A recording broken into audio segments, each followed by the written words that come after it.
तुमचं स्वागत आहे पुन्हा एकदा तेजू थोरातच्या मिनी ब्लॉगमध्ये. तर कसं काय म्हणता मजेत ना.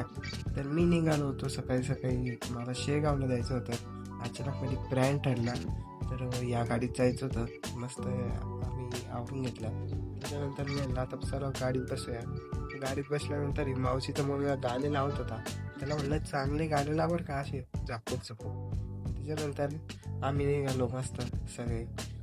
तर आम्ही थांबलो. तर आम्ही मस्त वातावरणाचा आनंद घेत मी पोचलो शेगावमध्ये. तर मस्त एंट्री तर खूपच डायरेक्ट डोअर तर लेस मोठं आहे गाईच. त्याच्यानंतर मी मस्त टिका लावून घेतला. टिकामध्ये कसं दिसतंय कमेंट वाईज सांगून जा. तुमच्या भावाला लाईक शेअर सबस्क्राईब करा. त्याच्यानंतर मस्त आम्ही दर्शन केले. मी बाबाला म्हणलं आमच्यावर हात लावू दे आणि मी शूट गीत केला. त्याच्यानंतर जेवायच्या लाईनीत लागलो, जेवण घेतलं आणि तसंच आम्ही घराकडे आम्ही निघालो होतो घराकडे. आता वेळ झाला तर मस्त वातावरणाचं खूपच छान होतं. सनसेट डायरेक्ट ऑफचा जाईल सनसेटमध्ये. त्याच्यानंतर आजचा ब्लॉग तुम्हाला कसा वाटला कमेंट सांगून जा आणि लाईक शेअर सबस्क्राईब